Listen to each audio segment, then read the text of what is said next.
Well, used to go over. I'm not west. Yeah, I remember you came back. You were one of the pioneers, man, with your sleep. The first person to sleep back in the day. I came back from New York. Oh, was that New York?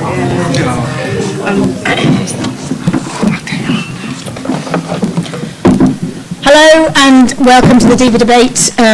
We're here again for the 11th year at Homotopia, and I'm Jane Chizelska. I'm the editor of DIVA magazine, and the theme of our debate tonight is forbidden lives.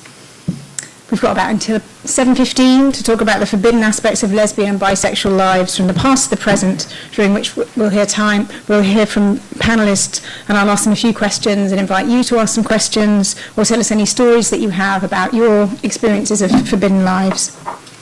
But first of all, I wanted to just talk about lesbians and bi women and how we're hidden in plain sight.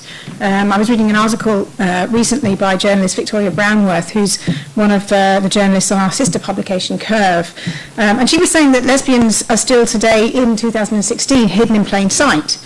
She was referring specifically to the Emmys a couple of months ago, where lesbian and bi directors like Transparent's Jill Soloway, producers and actresses like Holland Taylor and Sarah Paulson, and presenters like Kate McKinnon were either nominated or won major categories. And yet only 14% of 299 scripted series were made by women, 3% by women of colour, and guess what? There were no figures for lesbian and bi women at all.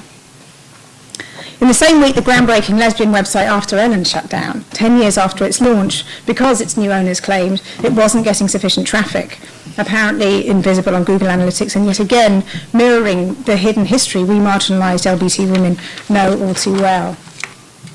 Lately, I've heard some heterosexual people say, you can't move for lesbians on TV these days, but we know there's only really room for a couple of lesbians or bi women on each show until they're killed off. Am I right? Unless, of course, it's lip service or the L word, and they were eons ago. But not exactly my idea of not being able to move for lesbians. I was thinking that Last Tango in Halifax and Heather Peace might both be from the north, but I know where I'm more likely to find lesbians by the bucket load. Although as lesbians we're a minority, bi women, or at least bi young women, are growing in number. A survey a couple of years ago revealed that between 26 and 38% of women are bisexual, and the jury's out on the exact number of lesbians in the UK. But out of a population of 65 million, I do wonder how many lesbian or bi politicians, sportswomen and business leaders there really are. There was a statistic that came out recently as well, about 62% of recent graduates go back into the closet when they start work. So we know that there are more lesbian and bi women that we're being told about or feel able to tell about, and that number puts a different perspective on things. So what is it that still renders us almost invisible? This Forbidden Lives event precedes the celebrations next year that marks 50 years since the decriminalisation of gay male sex acts. Even though women were not included in British anti-gay legislation, women-loving women were penalised in the UK for transgressing cultural norms in dress and behaviour. And so our panellists will discuss, the author Diana Suhami will further explain what lies behind the relative invisibility of today's lesbian and bi women, which is the laws that forbade gay men from expressing their desire at the time of the British Empire. And the rules of empire played a damaging part in the life of our next speaker, human rights activist Aderonke Apasa, who will be talking from her own experiences about what it means to live a forbidden life both in her homeland of Nigeria and now here in the UK. Next, Baroness Barker will talk about the institutions that still forbid full civic participation, what the current political climate forbids for LGBTI people, and what she believes must still change. Intersex lesbian academic Valentina Vecchietti will discuss the way normative rules about bodies and gender have forbidden her from spaces that many of us take for granted. And finally, writer Stephanie Theobald will finish us off with her PN to the pleasure of solo sex, and why, in an age when young people can access hardcore pornography, it's still so taboo to talk about the analogue delights of masturbation. So, on that note, Diana.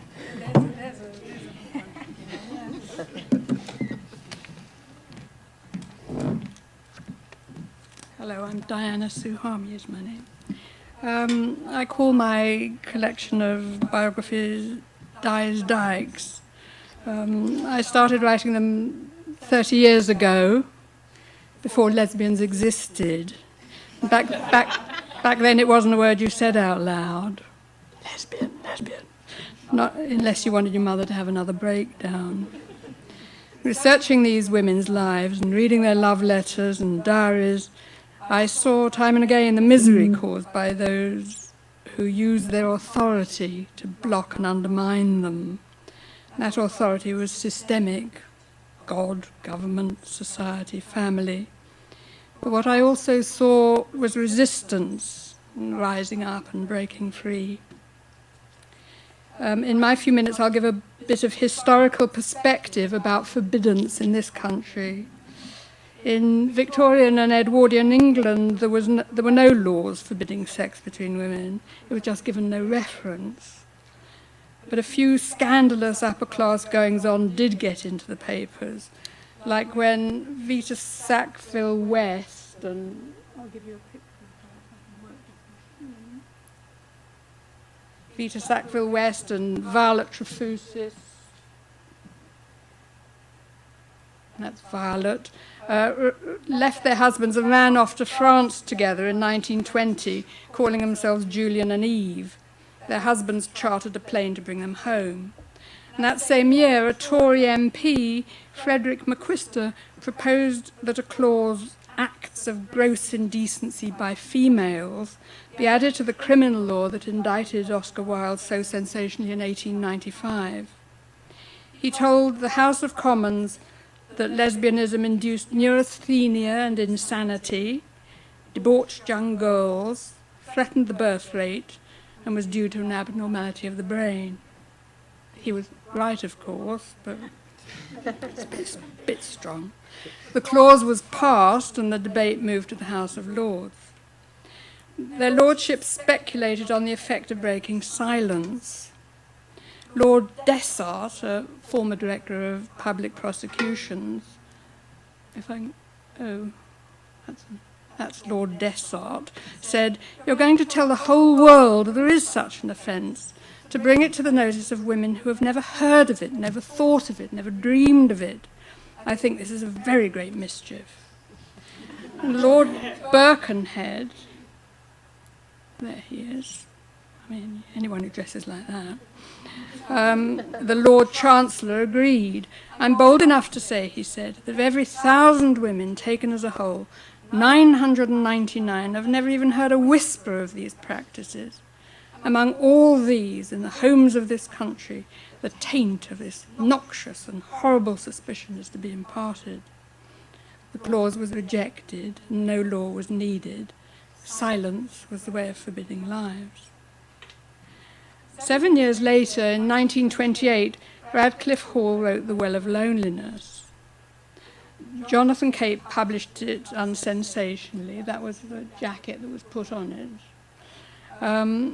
It's a heavy-going saga about what a congenital sexual invert, as Radcliffe Hall wittily calls her heroine. I mean, you wouldn't want it, would you? It doesn't get you anywhere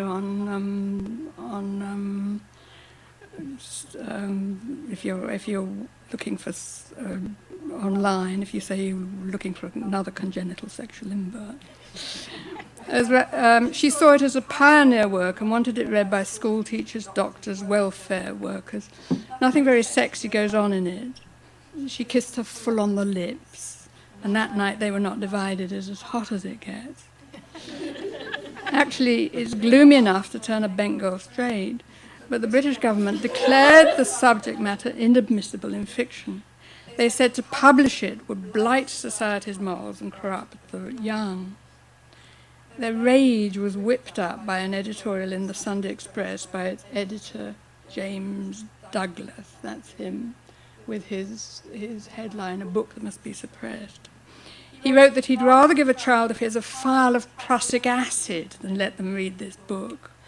"Poison kills the body," he wrote, "but moral poison kills the soul." The government and the judiciary, the grand old men of England, guardians of the nation's morals, all got together in the Garrick Club and connived to secure a conviction and ban the book.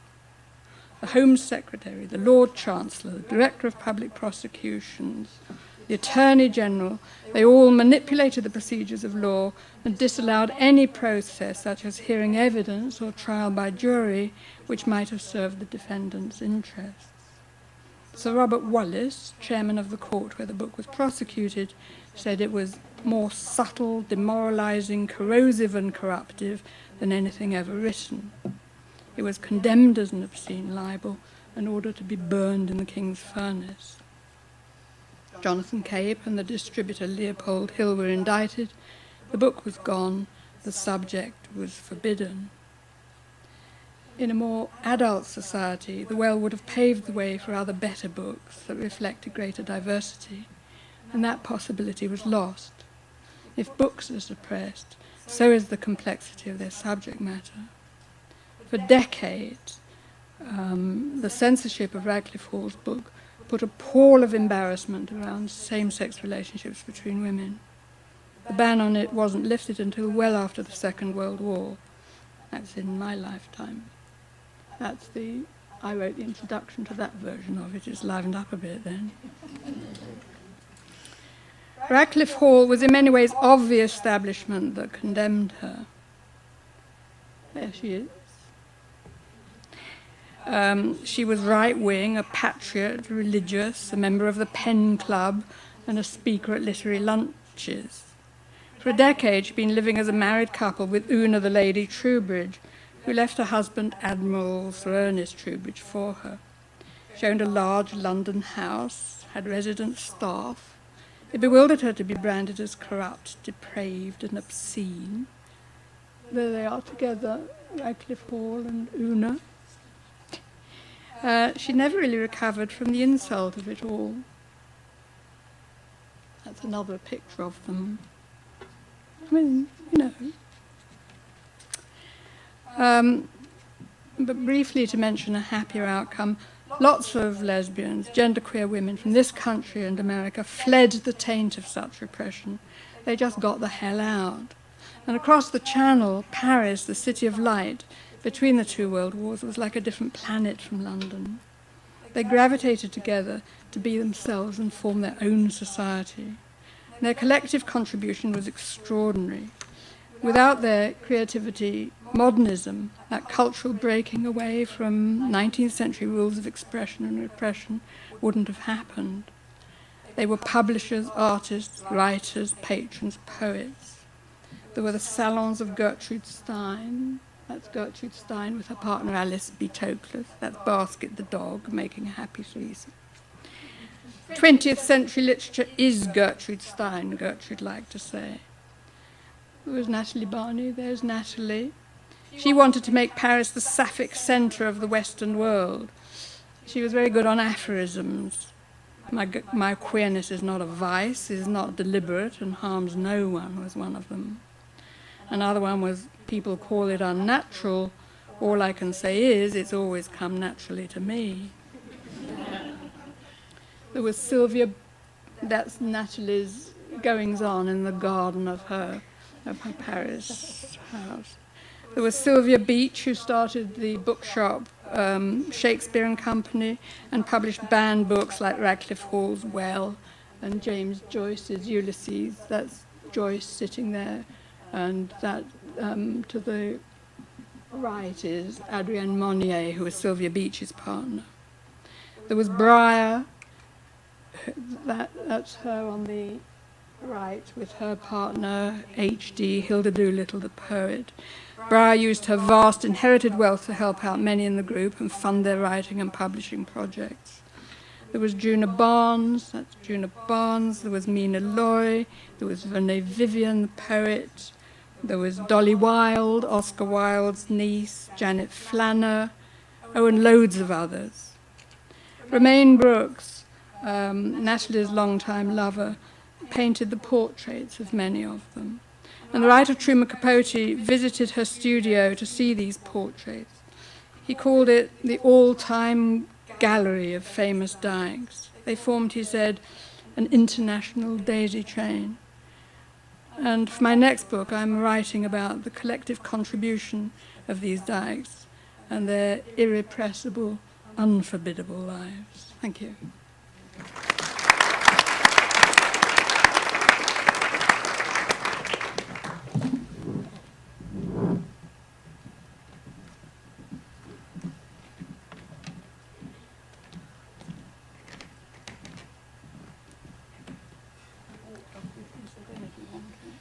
Thank you so much.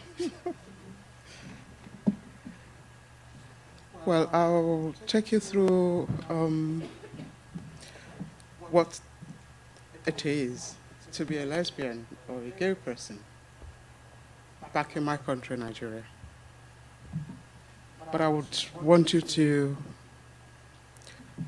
follow this pattern that when people say that homosexuality is un-African, I always say no, that's not true. Because what is un-African is homophobia.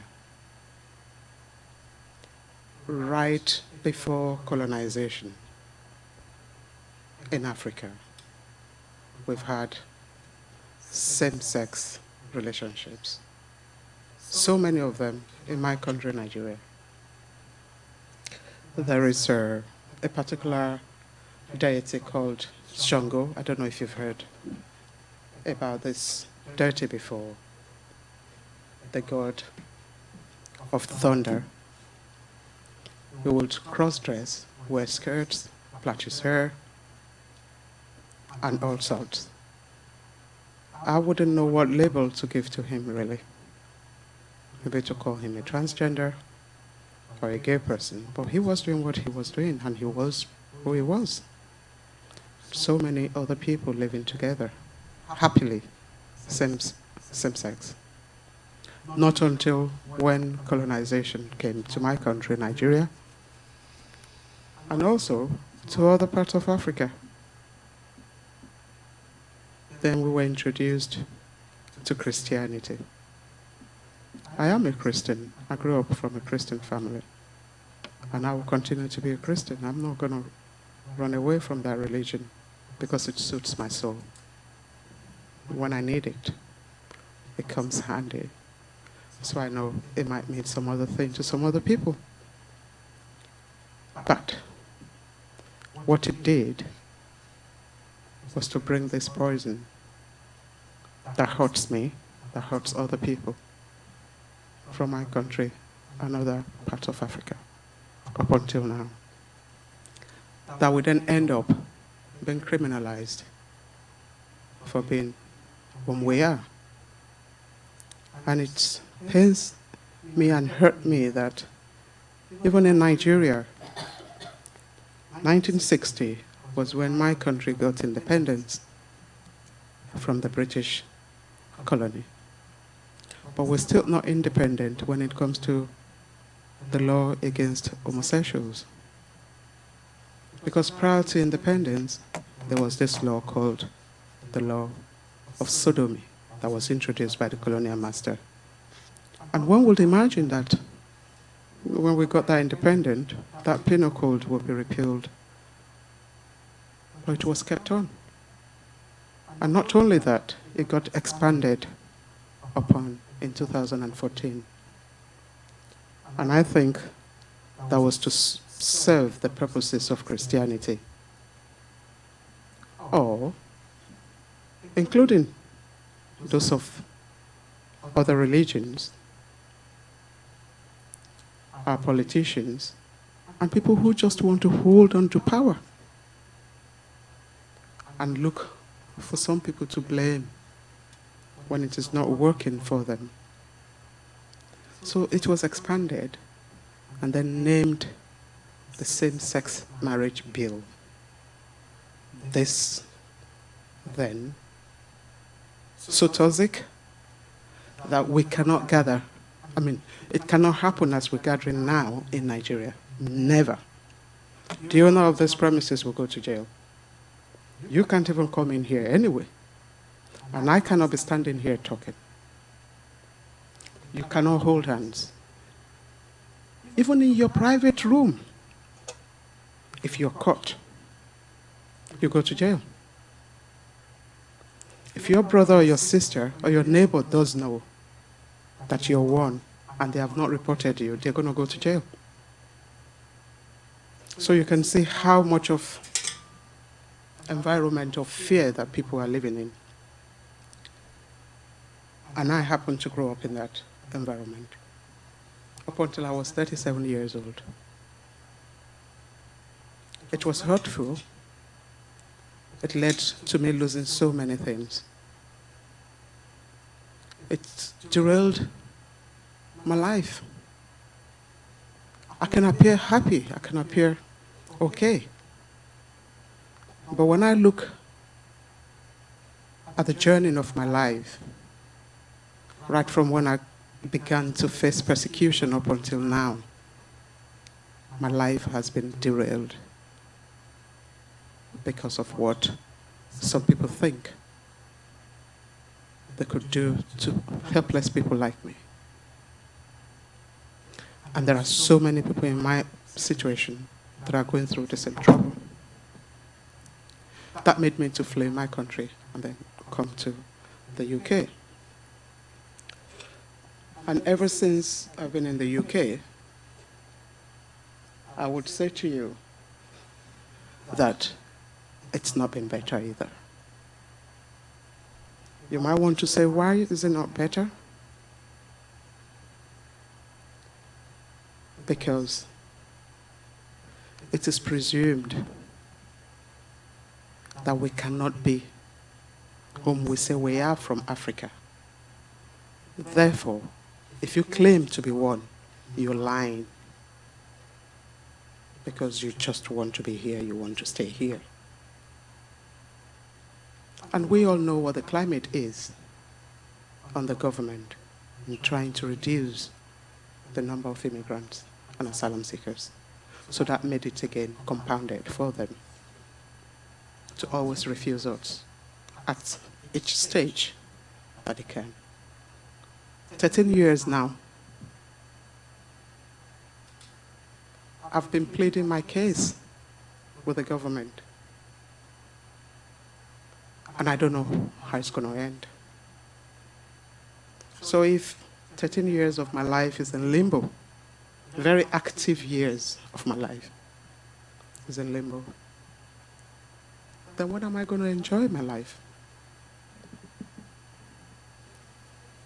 These are the questions that I ask myself.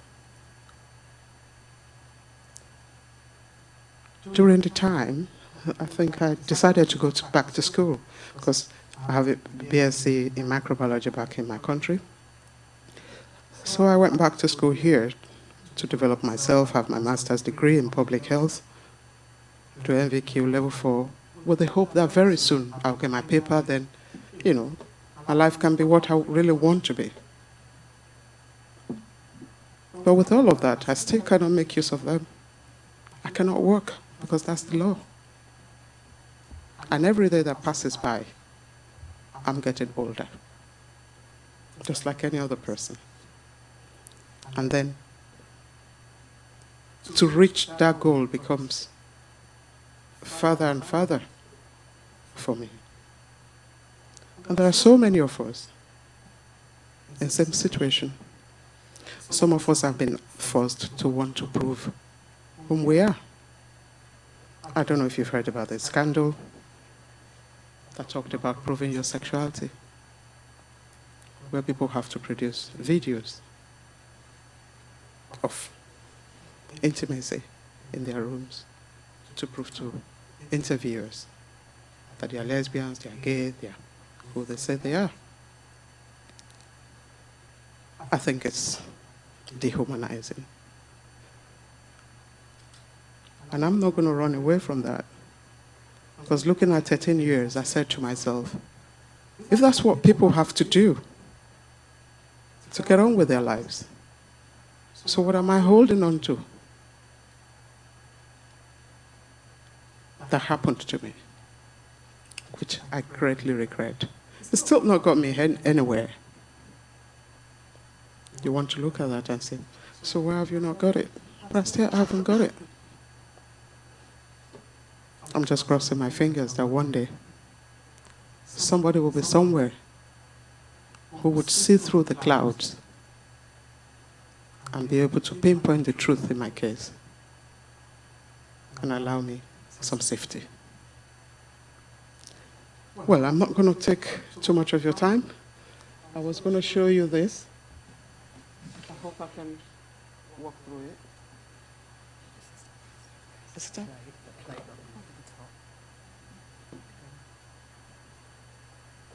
that's the one. Yes, can you walk it up for me?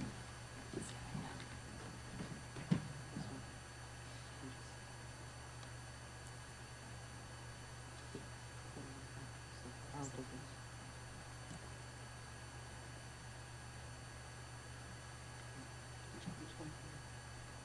Yeah. It should start from there. And then we have it. I hope it's going to work. No, it should. Sorry. We're not very high tech.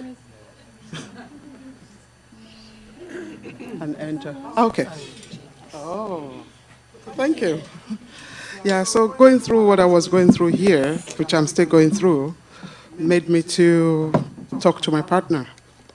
And we just thought we need to support other people who are struggling. So we formed that group called African Rainbow Family. And we are all asylum seekers and refugees who identify as LGBTI person. We find a common space where we can all share our thoughts and say to ourselves it's okay to be different.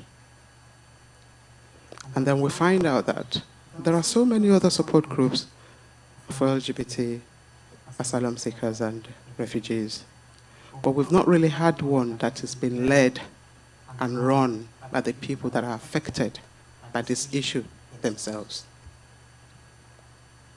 Although we need support from other people, because we can't do it alone, but we just needed that space for ourselves, where we could really pour our hearts to ourselves and be free to talk.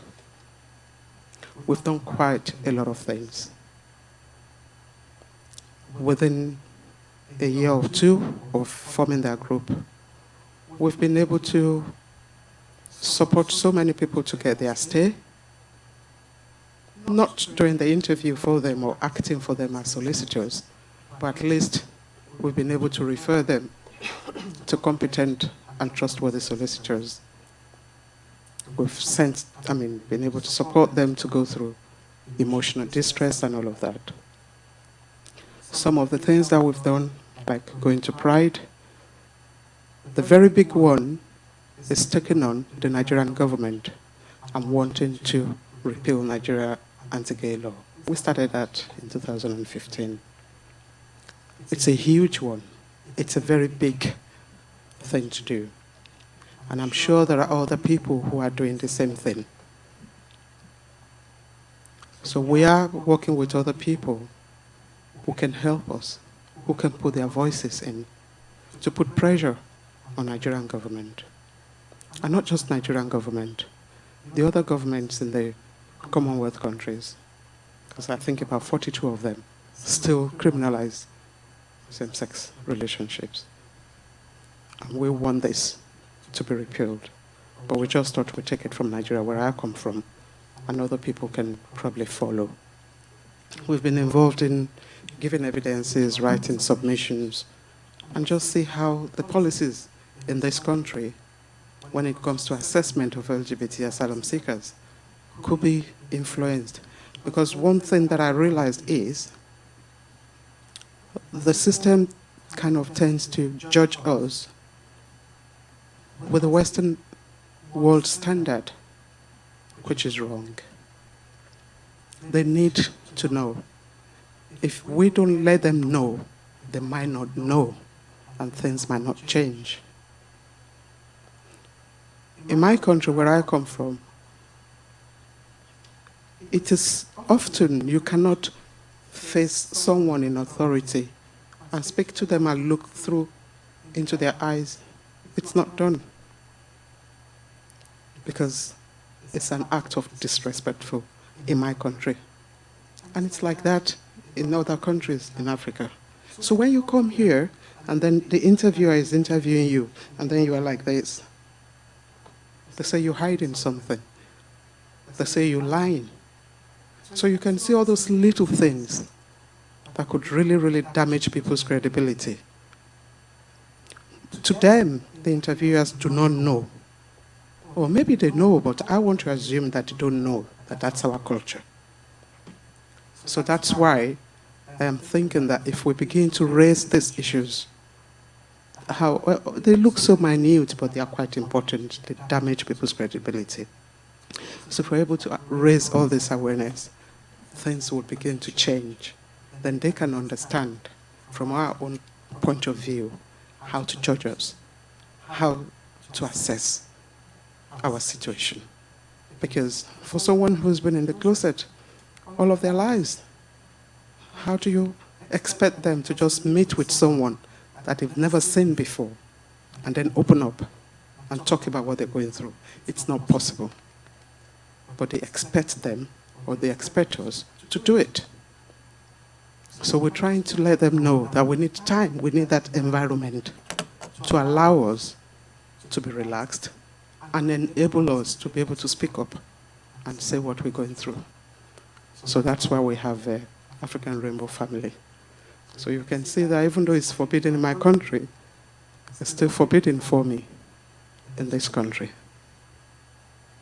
It is free for people to be who they are here. I'm grateful that I can stand like this today. I can identify with me and be happy with me. I have never tasted that. I didn't taste it when I was back home. But today I'm so happy. But still, it is forbidden for me because I'm still not being able to raise my head up and say, yes, I'm free. But I think someday I will get there. Thank you.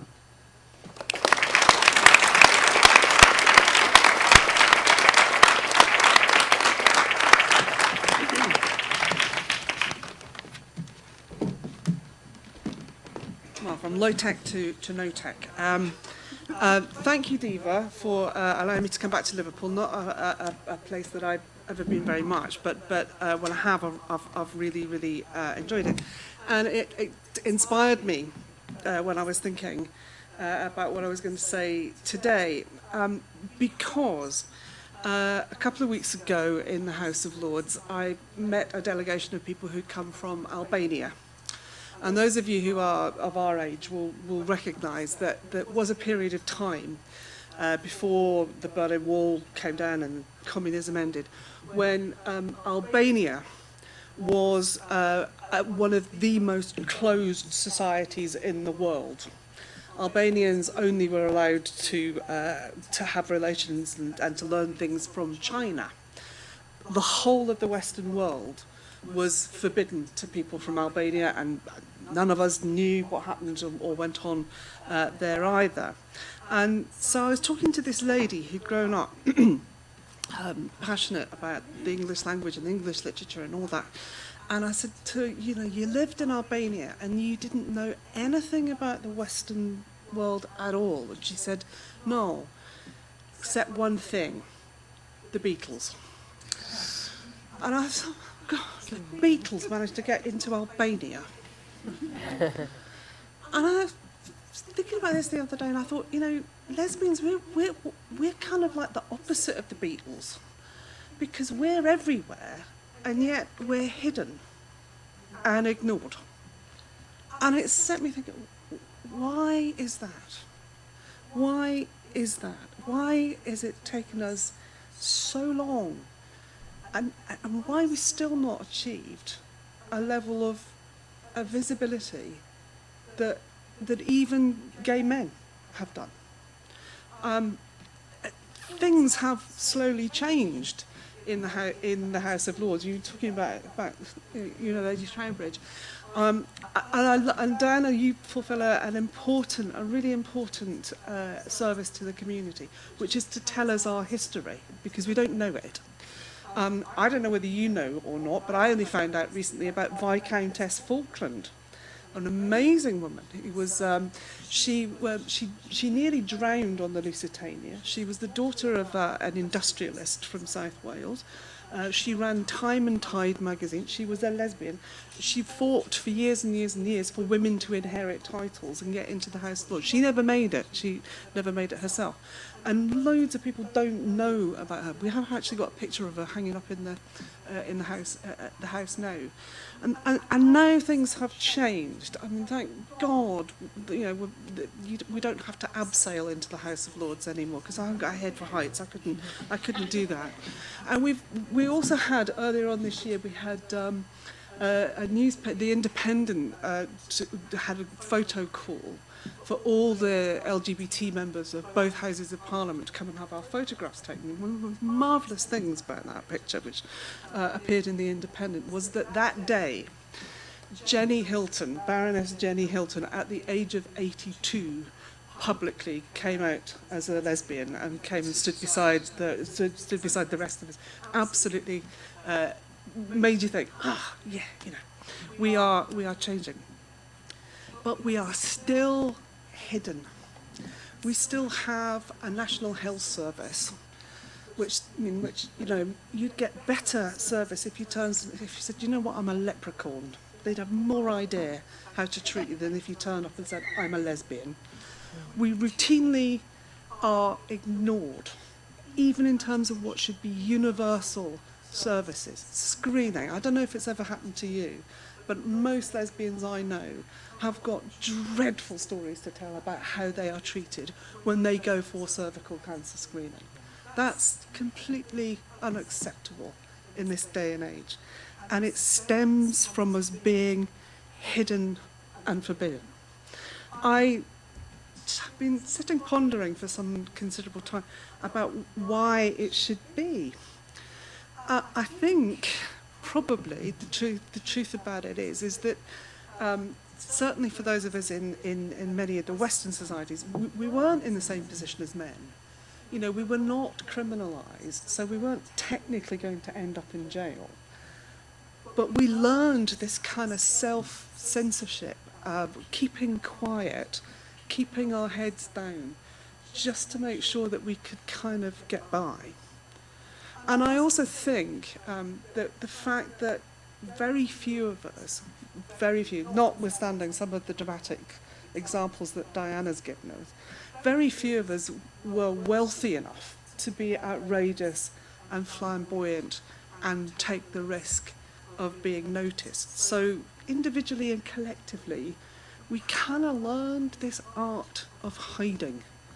And in that, we had a degree of self-censorship. Now, we got by. We did get by. And when the liberation movements came along, we were really important as a part of that. But still, to this day, I go to events and I will see the way in which the letters LGBT kind of don't all have the same height and the same stuff. It's always gay men down the front, Even in our little all-parliamentary group, I'm the only girl, they're all boys apart from me. And we'll have these meetings, and I have to, excuse me? Right, could we just include some lesbians in it? And they go, oh, right, okay. But actually, it's a sort of constant battle with some of the most enlightened of people, Michael Cashman and so on, who genuinely is, doesn't wish to discriminate at all and is as supportive as can be. But still have to elbow our way in. It's not that we're forbidden; we're just still hidden, and we haven't quite got through it. And it is important. Aderonke, you said it. If you don't tell them the story, how will they know, and how will things change? And I think that for us, and I say this as somebody who went through a very public coming out process, we have something to learn about having the courage to come out completely and to be as honest and as full as we can with each other about aspects of our lives that we perhaps always kept very, very private. I say that because I recognise that I am one of the luckiest lesbians on earth. I am of the generation that I am. I have benefited not only from the changes in the law, but when I was young, I could leave the community that I lived, or went to school in, and I could get out by going to university with a grant or having a job. That's not going to happen for lots and lots of young people now. And yet, we still have, although we have achieved a degree of equality under the law, we have some way to go before we achieve equality in practice. It's okay for married lesbians like me who live in London and are economically okay. It's not if you are somebody who is questioning your gender identity in a religious community somewhere up north that's very conservative. I don't know what it's like to be, a lesbian in Bradford in a Muslim community or in a very strict Orthodox community of any kind. So I think what we have to do is we have to reflect back on that history, the way in which wealthy and able, extraordinary people were the first people to put their heads above the parapet. And we have to take all the assistance that we have now got from the 30, 40, 50 years of campaigning for legal equality. And I think our next job for the generations who come after us is, as lesbians, to be even more fully out than we have been before, and to provide a leadership, an out leadership, to those future generations. And the good thing, I think, about it is that oldies like me have much to learn from generations to come about what it means to be a lesbian and to be part and fully integrated in a small society. I look forward to learning from the community in future and to playing a part in that. Thank you.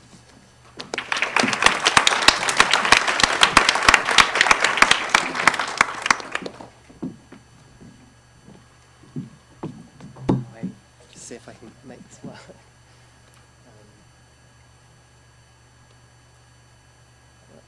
Okay. Hi, my name is Valentino Vecchietti. I'm intersex. I identify as a lesbian. I don't know if many of you have come across intersex identities or intersex people. Some of the current issues regarding intersex, for intersex people just existing at the moment, looking at forbidden lives or forbidden existences, we don't have any legal protections. Intersex bodies are seen as you can see from here, this comes from the United Nations, talking about the way intersex bodies are treated when we're categorised as children and adults. Sex categories are imposed upon us. We're often stigmatised, we're often the subject of human rights violations, and because we're different, because we don't fit on a binary of sex categories.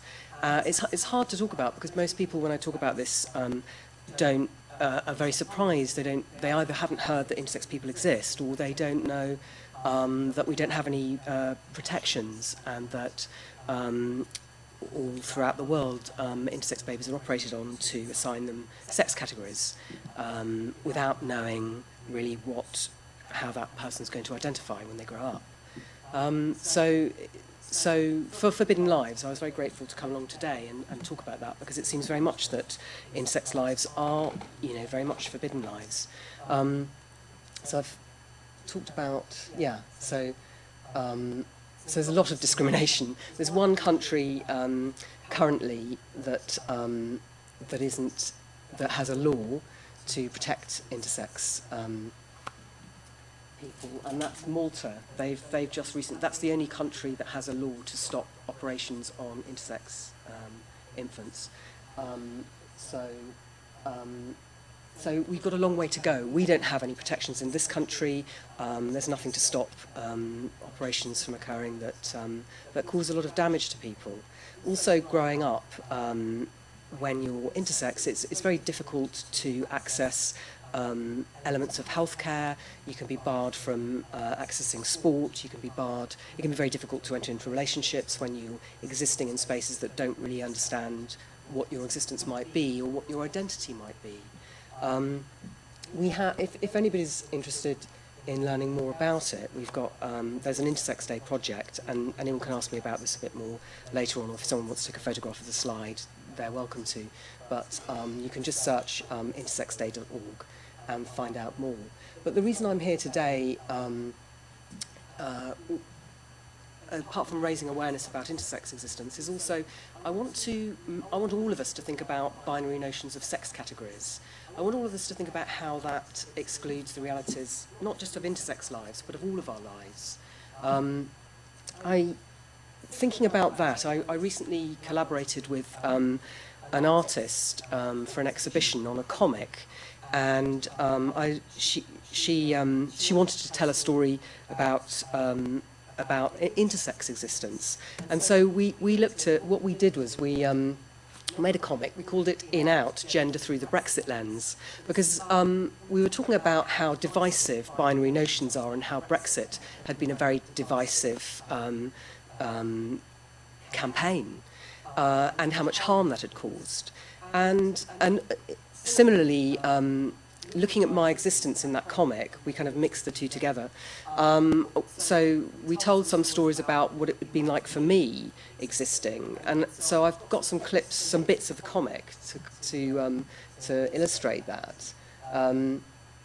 So this is Andrei Chakraborty's, the fantastic artist that did this, and so it was very difficult to grow up being intersex, and also to be a teenager and move into adulthood being intersex, because it's really, when you don't fit easily in categories, it's easy for people to exclude you if you don't look right. And we all know what it feels like if we don't look right and people make assumptions about us or who we are or where we belong, and they label us and they exclude us, or they say, no, you belong over there, and how voiceless that can leave us feeling. When I was growing up, I was categorised female, so I was socialised as a girl, but I was a tomboy. And as I hit puberty, I started to develop both ways, as a girl and as a boy. And I started getting facial hair, and much more than sort of some of the other girls, because we all get some facial hair, but you know, I realised it was really it was really male, but I didn't know that I was intersex. Nobody had told me, and that's quite common, that we don't have access or knowledge to our own to these really important elements in our own existence. So all I knew was then, I was in a state school, but it was an all-girls school. All I knew then was that it was very important to hide that, because you can't be going around growing a beard and looking really muscular when you're supposed to be female. I felt,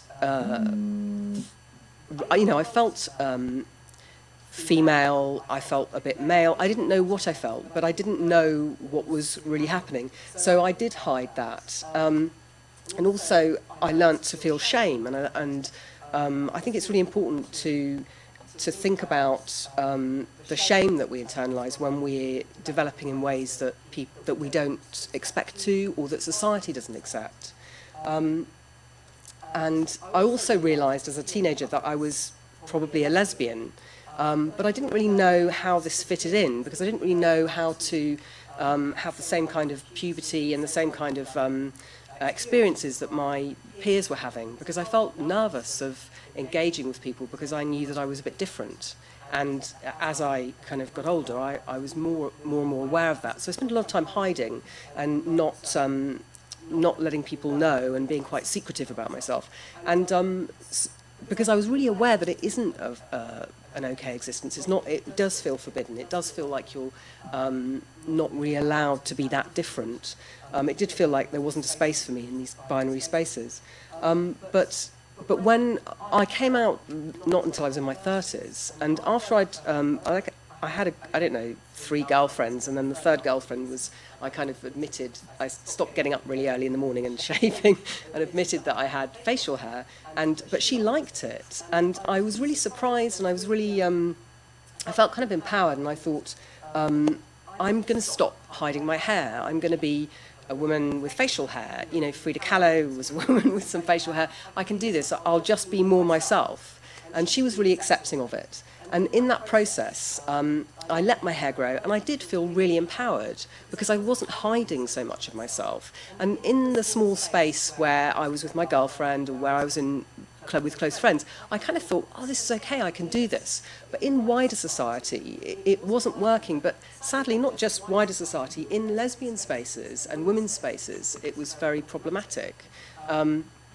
Because there's these notions about what you can be if you're a woman, and whether or not you fit in, how much you can have facial hair, how much you can not hide that, not just facial hair, but other elements that aren't just feminine, kind of elements of masculinity that we're really policed away from. And I know I've got a lot of friends who are identify as butch lesbians, and it's quite, you know, there are times when they feel very policed and very kind of forbidden in spaces, even in lesbian spaces as well, and in wider society, just of being allowed to be and being allowed to exist. As you can see from this panel in the comic, I actually got excluded from the lesbian spaces that I had been part of, and I was stopped from going to some of the lesbian nights, and I was excluded from the women's events. And I didn't really know how to deal with that, or I didn't feel empowered enough to say, I belong here, because society sort of said, well, maybe you don't. Nobody was saying you exist. I didn't even know any other intersex people, so it was kind of hard for me to stand up for myself or have a voice where people were saying, I look at you and I decide that you don't belong. Yeah, it was actually really empowering. We made this comic in June. It was a really empowering experience making a comic and talking about things that I'd hidden and internalized and felt really quite ashamed of. And this is just another panel showing just how excluded I'd become, and also that I don't think that the people, especially the women that were excluding me from their spaces, I don't think that they were really horrible people, but I think they just had these really fixed notions of binary categories that were excluding intersex bodies and excluding the possibility of other identities. And I really thought about that a lot. I never did, when I was told I wasn't allowed to continue to be in those spaces, I did what I was told. I didn't make up a big fight. You know, I was like, okay, I'm not allowed. And I continue to feel that for many years. Only recently have I re-engaged with those spaces and found acceptance. Although there are some spaces where I know in the hometown that I grew up in that I'm still excluded from for these reasons. But it's not just that being excluded in those small spaces, in women's spaces, but also that notion of being excluded in society, because people want to know what you are. They want to know quickly. They want to know if you're a man or a woman. They want to know, they make assumptions, and they need, it seems, those assumptions. They need to know. And so I often get asked these questions: what are you trying to be? Your mannerisms are wrong. Are you a man or a woman? Who do you think you are? And I really love it if society knew intersex people existed and was okay with that and saw me and thought, oh, that's an intersex person, or and was accepting of that. But I think about, why are people so worried? Why is it so difficult to exist in between categories? And I know a lot of non-binary identities are coming up now as well, and that will be, you know, things that non-binary people feel as well, is that we are constricted by these notions of just being a man or a woman. And I know that many intersex people, like people generally, do identify on the binary, and many intersex people don't identify as lesbians. It just happens that that's my nuanced identity. And so this has been my experience. And so I'm not speaking for all intersex people. all intersex people, like any other person, will have their own notions of who they are and what their identity is.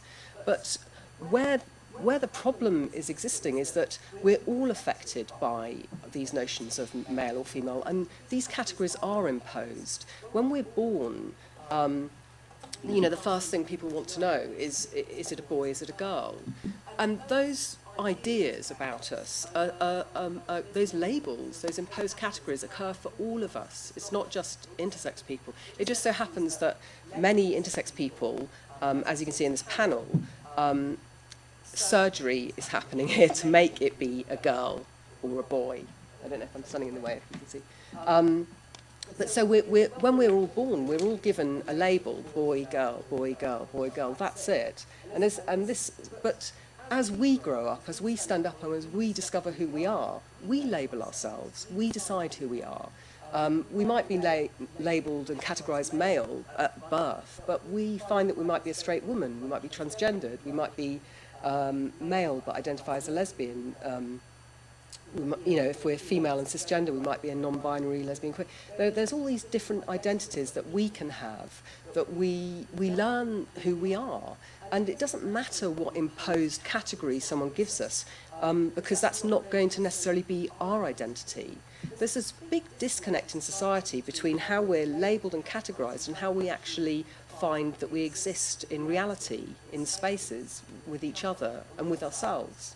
And gender's a space that increasingly there's much more understanding, but there's so much more that I think we need to do to accept ourselves, to accept other people, and to understand how limiting binary categories are.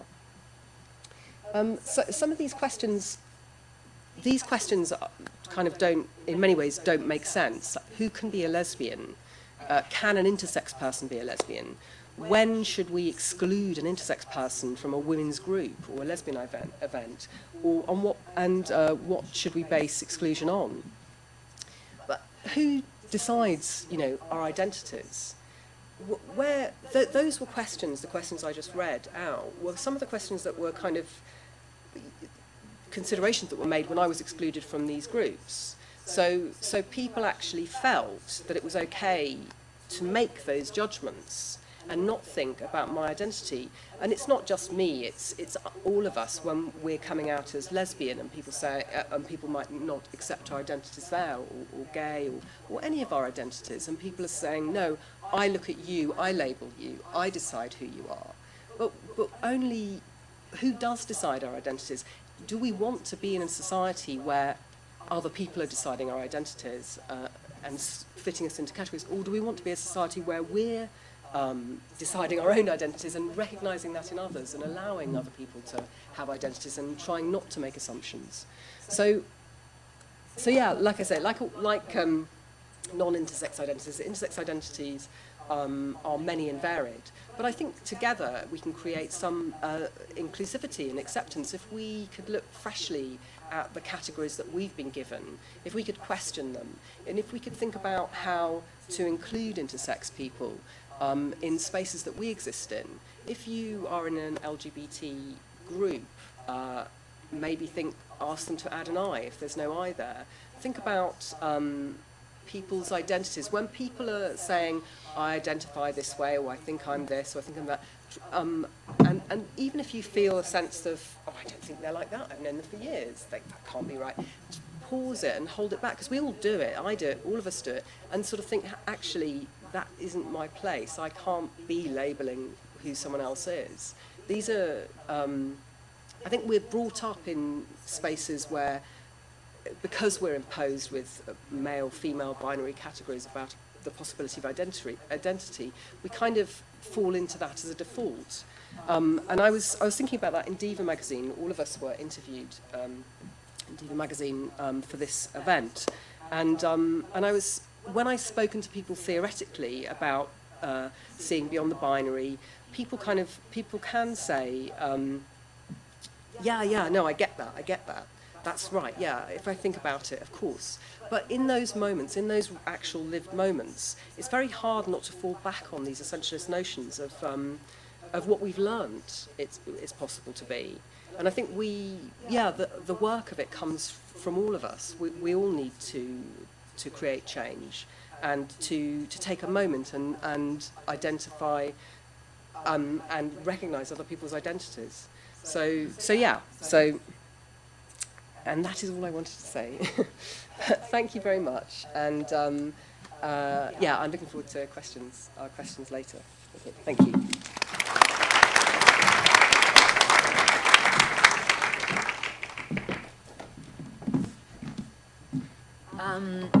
Hello everyone. I'm going to read you a short passage from my new memoir I just finished called Sex Drive, My Orgasmic Road Trip. And this passage I'm going to read you is what kick-started the whole idea, which was a drive across America in search of my lost sex drive. But anyway, here we go. It's a masturbation masterclass which has been revived by Betty Dodson, who's a renegade sex-positive feminist from the 70s, kind of a Gloria Steinem contemporary, who's fantastic, who's coming back into fashion, another old lady who's finally become famous. But anyway, here we go. There are 11 women stark naked in a room in a New York apartment. 10 of us are lying with our legs spread, a metal dildo in our vagina, a purring vibrator on our clitoris, and our left hands stroking our breasts, which glisten with almond oil. Your left hand's your lover, the naked 85-year-old lady barks as she patrols the room with her own massive vibrator that sounds like a cement mixer and resembles an old-fashioned kitchen device. Yet down here on the carpet I'm having some performance anxiety. It's finale time of day 2, where, having learnt the nuts and bolts of our genitals on day 1, we are now expected to masturbate to orgasm together. We've only been going for about 30 seconds, and Maria, the Spanish lawyer, has come already. This is followed by a cry from Ingrid, the vet from Norway, who begins to climax with a soft musical moaning. Now that Spain and Norway have come and the only other European person in the room is me, Betty's logic is that I should be next in line. Come on, London, she roars. Fake it! Yesterday wasn't without its pressures either. I arrived late at the rent-controlled apartment on Madison Avenue where Betty has lived since 1962 and glimpse women of varying shapes and sizes sitting naked in the next room. It feels like an X-rated Tupperware party. There's no offer of a dressing room, so I just strip in the hallway and go into the main room lined with glass dildos and Betty's drawings of erotic couplings and 11 naked women sitting in a circle. Betty tells us we are reenacting an ancient ritual of women sitting together and sharing experiences. When you look around the circle, you let go of the bullshit image they pump into the marketplace with the fashion magazines and the Hollywood movies and the fuckless porn. The biggest problem for women is our body image, and it all of us starts with our vulvas. We think, all of us, that there's something wrong with them. It's taken quite a while for us to see through the bullshit image. From a Rubenesque student to a Sandra Bullock lookalike and Maria, the Spanish lawyer, we're all taking sneaky peeks at each other's pubic and breast areas. And then we're on to the action. After an opening exercise where Betty asks us to put our fingers slowly up our nostrils to demonstrate what a sensitive matter penetration is, she asks each of us 2 questions. 1, what do you feel about your body? 2, what do you feel about your orgasm? The Rubenesque student Lois, who at 20 is the youngest in the room, says she ejaculates but she's not sure if she comes. Business consultant Erica, 32, says she can only come with her vibrator, not with her boyfriend's penis. She's worried that she's wired wrongly. Miranda, 48, is dating a trans man who she says is jealous of her vibrator, but that's the only way she can come, as she has vulvodynia, a medical condition that makes vaginal penetration painful. The common denominator is that, as Betty predicted, we think, all of us, that something is slightly wrong with our sexual parts. Betty announces that it's time for genital show and tell, which is when we look at our vulva under an angle-poised lamp in a makeup mirror. The vulva is the correct name for the female genitals, Betty is at pains to tell us. The word encompasses the full works, the inner and outer lips, the clitoris, the vagina, the urethra. Betty is incensed at the way so many women misuse the vagina word. Vagina's the goddamn birth canal, she growls. Betty is the first to take the stage. Look carefully now, she jokes. When's the last time you saw an 85-year-old snatch? She spreads her legs, and once you get used to the grey hair, Betty doesn't look so much different from what I recall my vulva looks like. She goes on to explain that the vagina is not a hole at all, but a muscle. She squeezes hers in and out. Lois opines that it looks like a rose of folds and petals, but it reminds me of the 1970s opening credits of Doctor Who, the scary spiral tunnel that goes on and on. Betty then demonstrates a vulva massage, which she said is like a ballet, only with almond oil. She's scornful of expensive Ann Summers-style lubricants. Throughout the weekend, Betty says things like, I went through the sexual revolution using almond oil. which makes you feel as though this might be 1968 and Janis Joplin is about to walk through the door at any minute. It's mesmerising to watch Betty do the vulva ballet. It's very important to maintain a relationship with your genitals, she insists, pointing out the urethra or pee hole. She tells us to cup our hands and smell the scent of our vulva. I always taste myself before lovemaking for reassurance. It's the equivalent to testing your breath to see if you want to brush your teeth. Then it's our turn to do the genital show and tell. Over the course of the next 3 hours, we see angels, wizards, hearts, kites, and flowers in our pussies. Vulvas, she tells us, come in all shapes and sizes. You get Baroque ones, Renaissance ones, Gothic. I had a young girl in here recently with Art Deco. Pretty little thing, just simple lines. At one point, Betty tells me to stop frowning, but I'm not frowning, I'm feeling wonder. I started out the genital show and tell wondering who was going to be the dunce of the class, i.e. who would have the most ugly pussy, but there is no ugly pussy. We look at different vulvas less than a metre from our face, and people say things like, oh, it's adorable, or oh, look, another angel. As I look at the variety of cunts that pass before the mirror, large clits, asymmetrical inner lips, pussies pink or edged in brown, skin tags, rose-shaped vaginal entrances, it strikes me that the vulva is a massively complex area. A Lamborghini to the penny farthing of the male genitalia. Men just have a couple of balls and a tube, Betty jokes, adding that a woman has 8,000 nerve endings in her clitoris compared to 4,000 in a man's penis. The genital show and tell is not sexual and it's not clinical. It's more of a feeling of sisterhood, real 1970s stuff. I feel moved and angry that it's taken me until I'm 49 years old to realise that my pussy is something to be proud of, that it's just like every other woman's, i.e. unique and odd-looking and more beautiful the longer you look at it. So that's just a short extract. I like the fact that we started tonight talking with Diane, talking about the Radcliffe Hall quote and the famous sex scene that night, They Were Not Divided. Because I think we've moved on a bit in terms of sex. We have sex scenes now. But my experience from that workshop, and then I basically drove across America meeting all the other fantastic 1970s feminists who are into sex, I realised that masturbation, female masturbation and desire and pleasure is still very much forbidden. It's as if our bodies are forbidden to ourselves. I think there's lots of positive things happening. I think you talked about the smear test that people have. There's kind of crowdfunding stuff now to try and make a movie, actually, to try and change that. And I talked to lots of women. I talked to Jocelyn Elders, who was the first black Surgeon General of the United States of America, who was fired by Clinton in 1994 for just suggesting that masturbation should be talked about in schools.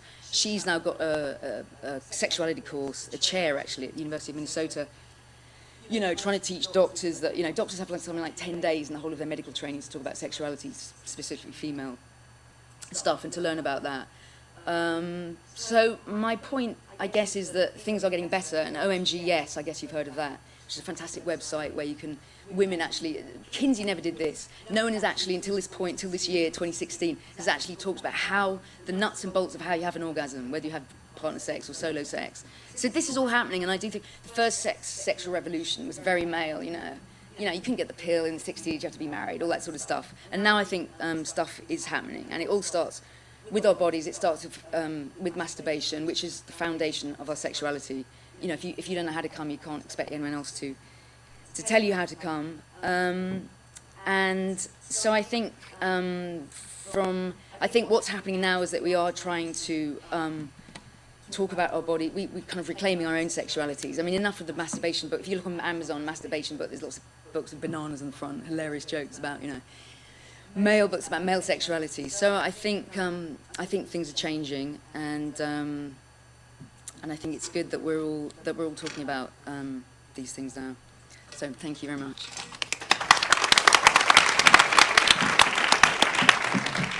Oh, thank you so much, everyone. What a wonderful and diverse panel we've had tonight. And I wanted actually to throw out the call for questions from anyone in the audience who'd like to ask any of our wonderful panelists a question.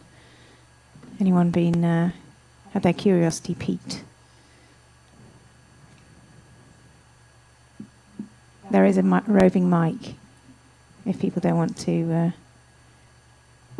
speak out. No?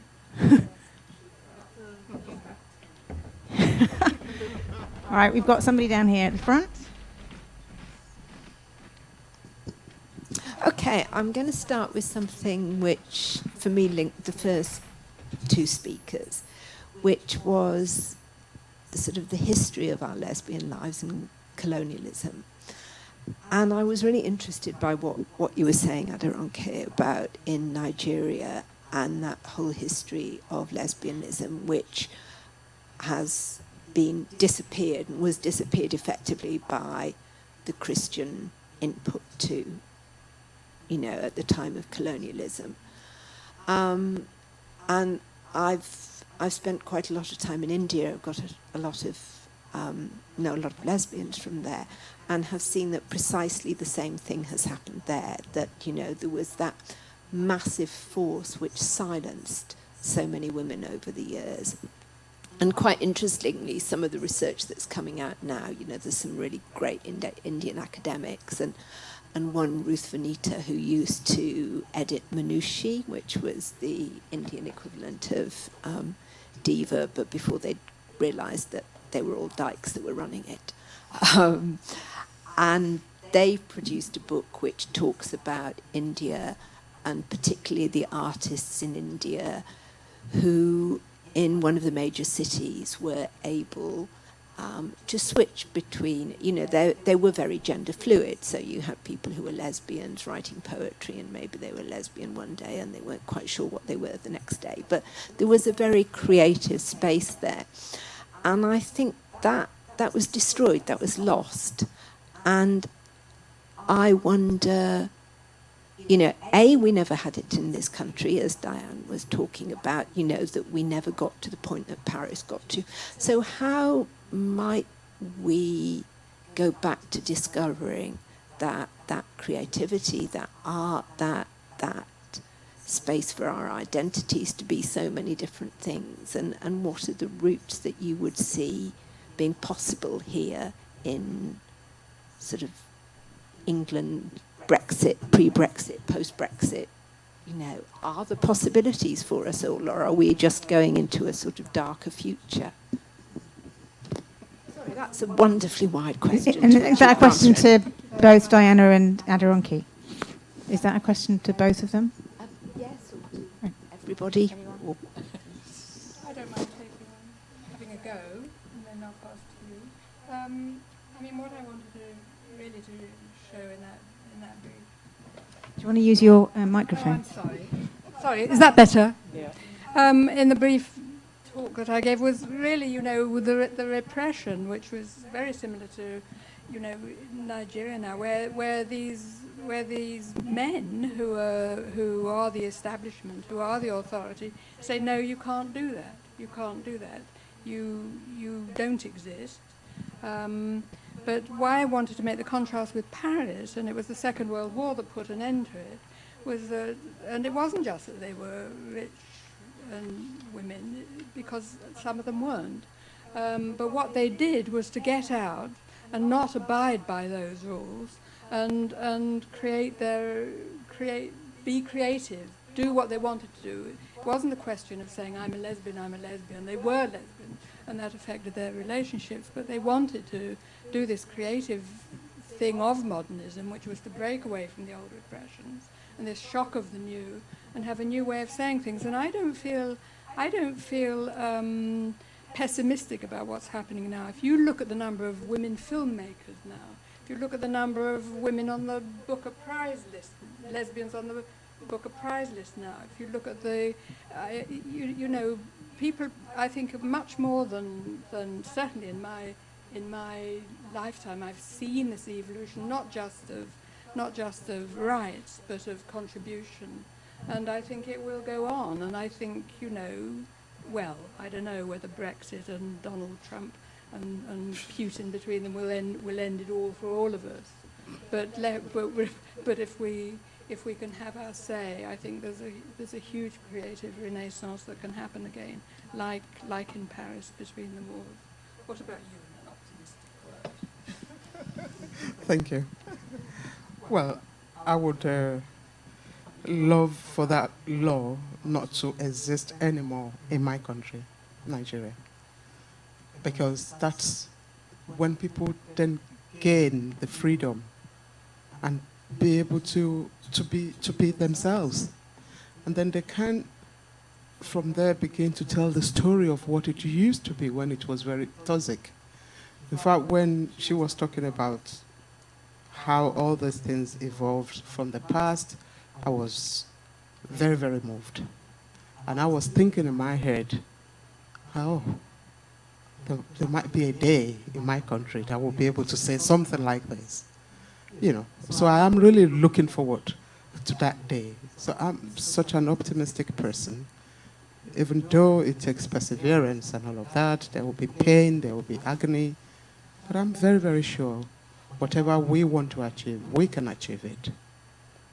It's just looking inward and seeing how we can do that. Because, like everybody knows, I don't have to repeat what people go through in my country right now. It's not something that makes me happy. And luckily for me today, when I was having a side talk, I hope you don't mind if I say this, Baroness Bakker, she said something. She said she just could not imagine how people that were colonized feel happy to colonize others. You might not know that I did register it in my brain, and I was walking through that phrase. It means quite a lot.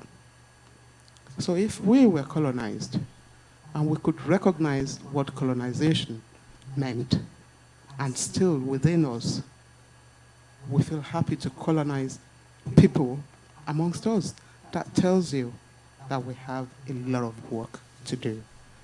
But I'm sure we will get there. Thank you. Thanks. Would anyone else like to ask any questions? Oh, one at the front there. I'm interested in the kind of discourse and debate that's going on here about difference and acceptance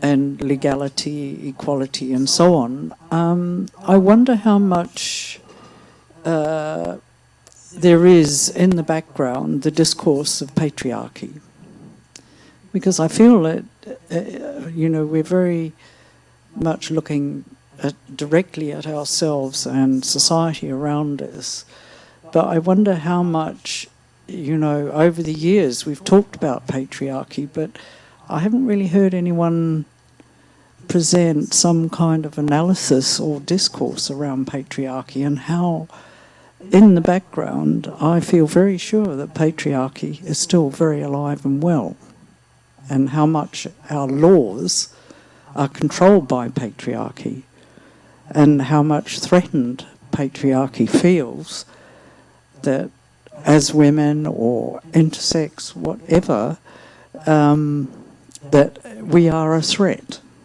to that patriarchy, and the idea that there should be some control by patriarchy. Thank you. Would anyone like to have a stab? I think it's you've heard of the fourth wave feminism. This is what I keep hearing when I was in the States, coming over here more, which is kind of more body-centric feminism. And it was interesting talking to women, younger women in the States, like their answer to that would be, forget patriarchy. That is like, whatever, they can get on with their stuff. We get into ourselves, we get into our bodies, we get into our own selves. There's one woman, she's an inspirational talker in New York, very successful. She's got this thing, you get up in the morning, you do a naked dance in front of the mirror to an angry song, you do a naked dance in front of the mirror to a sexy song, and with that whirling dervish energy, you go into the office and you sock it to them. I mean, male systems, patriarchy, it's all about burning yourself out. It's all about getting goals. It's all about being exhausted. If you do something that lights you up, that inspires you, then you're going to go off and create your own thing. Of course it exists, but for me and the new writing I'm doing, I don't know, I find that kind of a dead end, the patriarchy thing, and there are new ways of changing that and changing the way structures are, and I'm actually quite optimistic that people are starting to go that way. That's my answer.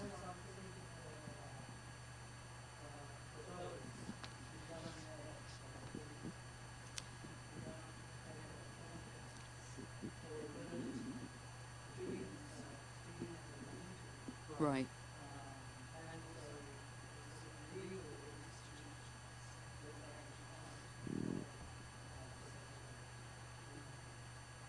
think there are a lot of things going to make people more confident, and people are starting to, even this meditation thing that even, Rupert Murdoch's doing now. People are doing, for a few years ago, it seems completely hippie and weird. People are like saying they're fed up with this, they're opting out, changing careers, making things that are making them happy. But yes, I may hear what you're saying.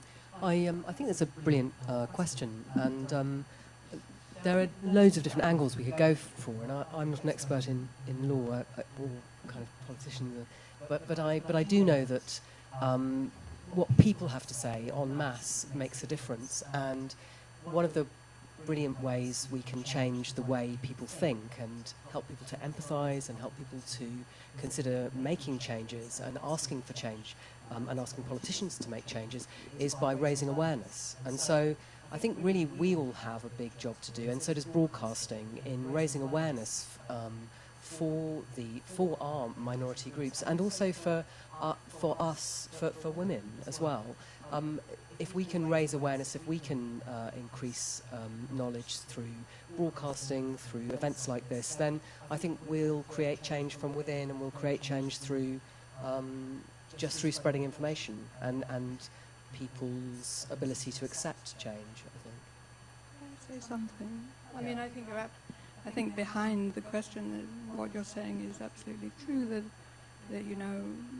our religions are patriarchal, our government structures are patriarchal, our education, all of it. I mean, the little bit that I was describing, these are man-made laws, and they're saying what women can do, and they're saying what the whole animal kingdom can do. And I think, on the one hand, freedom of we have got. In my lifetime, one of the good things that's happened has been the gay liberation movement. I mean, it really, and I'm proud and pleased that over 30 years I've made a contribution to it. And so the law has changed, and people can say what they want, but behind it all, not that much has changed. And it looms, and the state is the state, the state does most of the killing. The state does most of the forbidding. We're talking about forbidden lives. It's the state that's saying, no, you can't do that. It's the state that's giving it. It is predominantly men, and let it change, but there's enough forces to make us feel pessimistic, and we can only continue with our own individual efforts in the light of it, I think. Yeah, I mean, we're going to have to come to the end of the event tonight, I'm afraid, rather abruptly. But I just wanted to say that, on that question, which I think is, hugely relevant and important, I think that, the reason why Stephanie's talking about, it's so taboo still to talk about female sexuality is because the patriarchy fears our sexual, freedom and expression, and potentially, I suppose, the fear is that it renders them, useless or something. And in terms of, the categorization of bodies, there's a long tradition of, patriarchal, ruling elite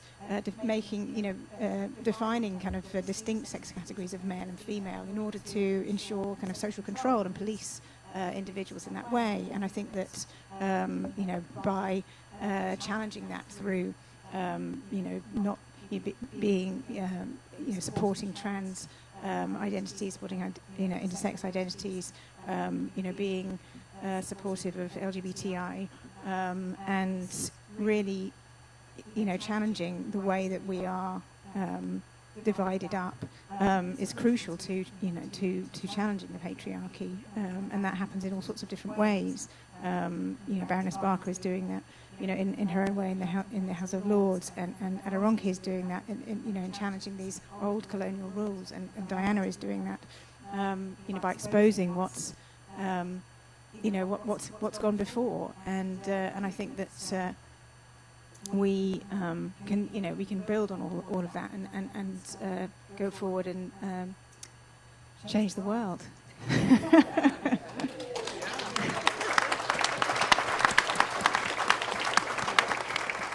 Thanks very much for coming.